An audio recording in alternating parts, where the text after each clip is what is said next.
sweet gem here in the Midwest to have residential retreats 3-4 times a year offered by our wise and fearless leader.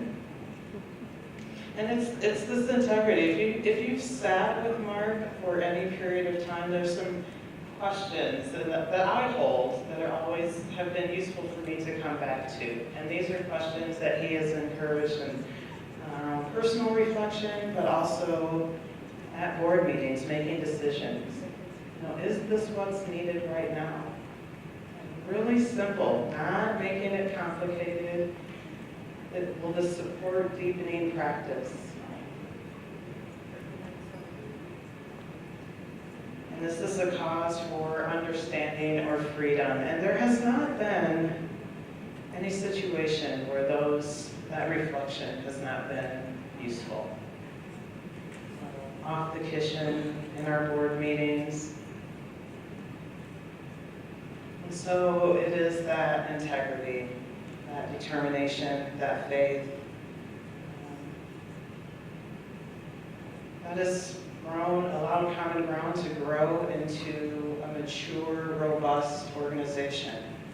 We do have a number of programs and affinity groups. We have Prairie Farm, where supports a small, intimate retreat practice. And with that growth comes an increased responsibility as well. As we are practicing freeing our hearts, knowing the causes of suffering, and cultivating the conditions for happiness and freedom. Practicing that for our own hearts and practicing that for the people in our communities, those directly that we touch and see every day, those far away, and as Patrice pointed to, those in the communities around us that maybe we are not directly impacted by. And so it really has been, with a great deal of intention and effort, that we have looked at sort of structures in place at Common Ground, and looking at the role and responsibilities of the board and leaders, the composition of the board. Today, we have one of the most diverse boards in many ways, racially, gender, that we have ever had. And that's quite intentional. We have a very diverse community, some represented here, and it's important that the administration, the leadership, is reflected the same way. And so part of the work of the board is saying that is part of our individual practice, looking at lessening suffering in our community.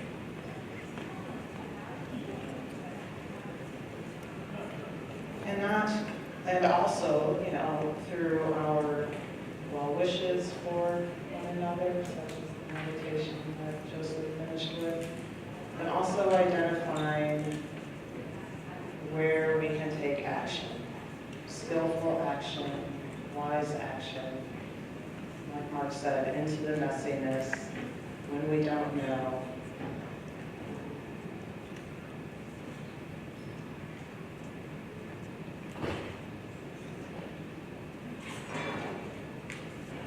Thank you, Stacy.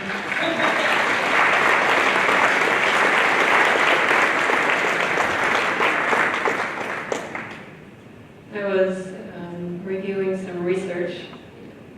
I was reading an article about some research, and the layperson's version of the short synopsis is that it was research about compassion practice.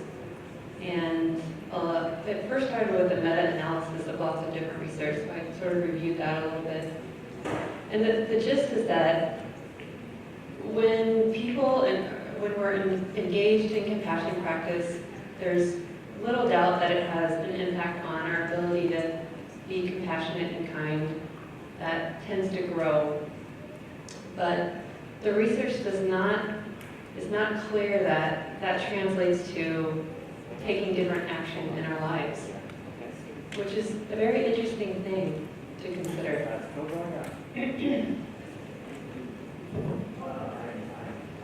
So we're really interested at Common Ground in cultivating the kind of goodness in our hearts that will support the organization, us as individuals, and the organization as a whole, in being a force of good in the world.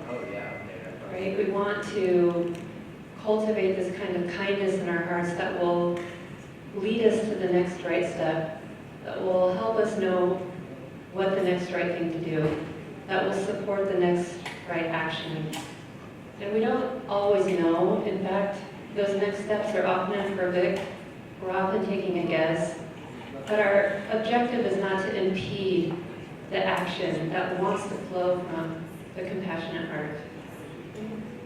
I mean, what is more important than wholehearted engagement without attachment? What is more important in our own lives, as a community, in the world? I know for sure, I don't know a lot, but I know for sure that the world does not need more reactivity. And so I, for one, and I know that I can speak for the leadership at Common Ground, and probably most of you, that cultivating this moment-to-moment awareness that reveals the heart that is naturally radiant and kind, naturally wants to give back, wants to move, is essential in our lives. And so some current expressions of our values at Common Ground, to add to what Stacy mentioned, is our engagement in anti-racism work, which we are committed to wholeheartedly and have been for many years now, and especially valuing both equity and accessibility at Common Ground.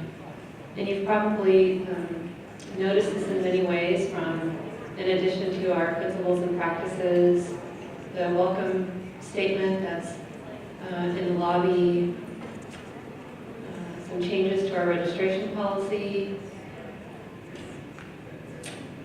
the Dharma Leadership Program that's fully in process at the end of our first full year.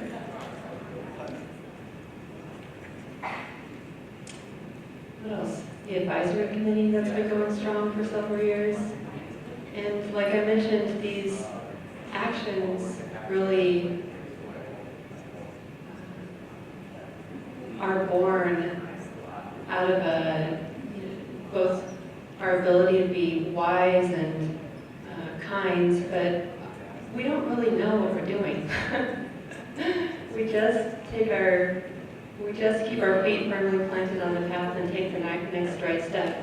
And we hope that we will, as an organization, continue to get good feedback from the community, ongoing. We hope that your voices will be exercised, and together we will continue to walk this path of liberation. And this ability to keep moving, knowing that our actions are imperfect, knowing that with time, what's needed will change and shift.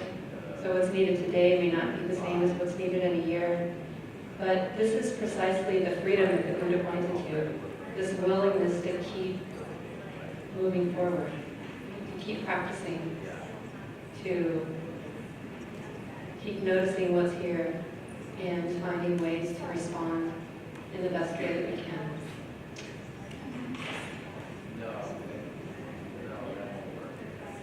So just a few other things to mention. When we have a guest teacher at Common Ground, we always offer 2/3 of the dana back to that teacher, and Common Ground keeps 1/3 of the dana to support the operations and travel costs and such. Joseph has generously offered that back to Common Ground tonight.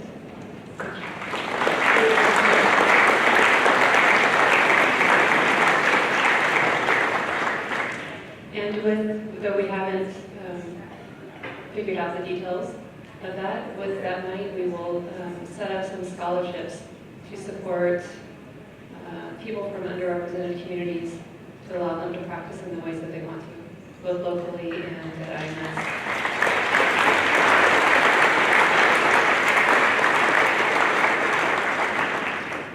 If you'd like to contribute, please feel welcome to do that. There's a table in the back that you registered at, which is now the Donna table. And there will be people back there to support you and help you figure out how to make that happen. There's square readers, there's slips of paper that you can write your credit card information on, and there's a bowl for cash and checks. Just another big thank you to Mark Berkson and all of the people here at Hamlin. It's been a wonderfully easy relationship and collaboration in this process. I'm told because I spent the month of June on retreat, so I missed most of it. But thank you so much, Mark.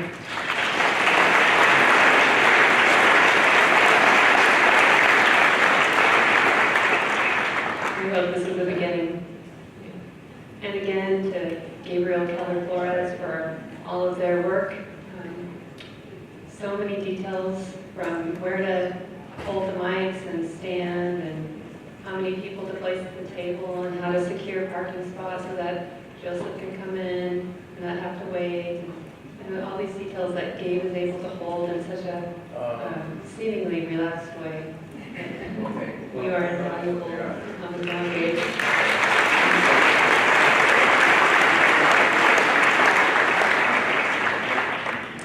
And then lastly, to Wynn and Mark for,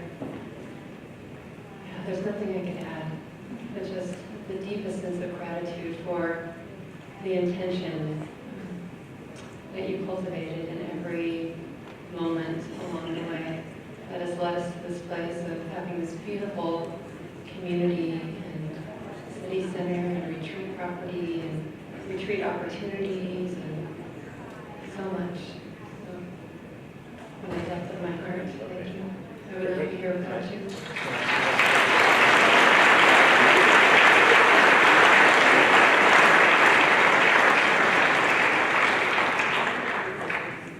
There are vegan brownies, I'm told, for the reception, and lots of tasty treats, so please stay and socialize and get to know each other.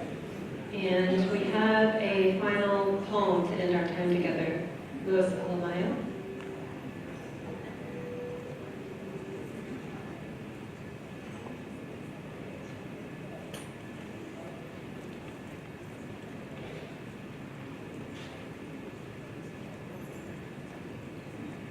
This is an expression of gratitude for the entire community that is deepening and widening and I think making everything better.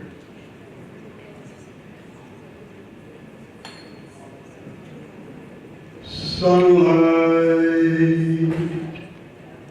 came through my window this morning, splashing colors on the walls, and I knew a new day was dawning, bringing peace to us all,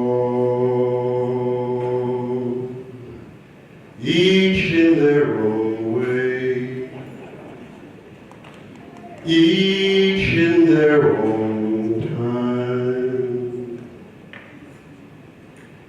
evolving divine mind, something precious to be found, many feet